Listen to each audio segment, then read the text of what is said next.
यहीं मोबाइल में। अच्छा, ओके।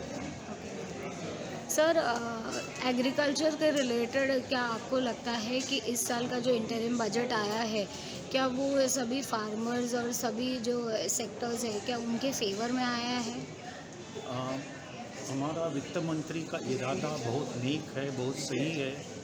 वो ज़रूर किसानों के लिए काफ़ी चिंतित है और किसानों को फ़ायदा पहुंचाने के लिए कहीं प्रस्ताव रखा है उन्होंने। मगर हमें ये समझना चाहिए कि ये सब अभी प्रस्ताव है, तो इसका अमल करना चाहिए ताकि किसान को ठोस जो फ़ायदा है, बेनिफिट है, वो मिलेगा। तो आगे जा कर के हमें देखना है ये जो प्रस्ताव एक्शनेबल कैसे करते हैं सरकार, उसका ही हमें उसके ओर हमें ध्यान देना है। मगर मुझे कोई शक नहीं है कि जब इरादा ठीक है, इरादा नेक है, तो action will follow and that action will surely benefit our farming community.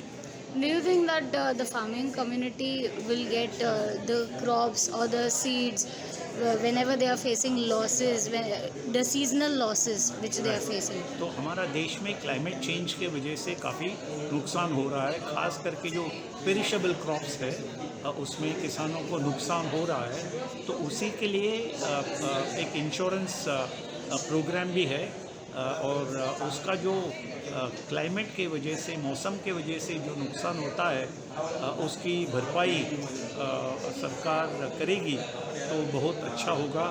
मगर उससे बढ़कर भी हमें ये भी देखना है कि क्या हम हमारा कृषि क्षेत्र को क्लाइमेट रेजिलिएंट बना सकेंगे। हमें हमारा कृषि क्षेत्र को क्लाइमेट रेजिलिएंट बनाना है। उस क्लाइमेट रेजिलिएंट बनाने के लिए हमें काफ़ी रिसर्च एंड डेवलपमेंट में इन्वेस्ट करना है, पूंजी निवेश करना है। तो मैं मानता हूं कि आगे जाकर के जैसे उन्होंने अपना इरादा खुलासा किया है, इसका बाद एक एक्शन भी निकलेगा और उस एक्शन का जो फ़ायदा है वो किसानों को मिलेगा। और एक बड़ा एक सवाल है हमारा देश में, और एक वो है क्लाइमेट चेंज।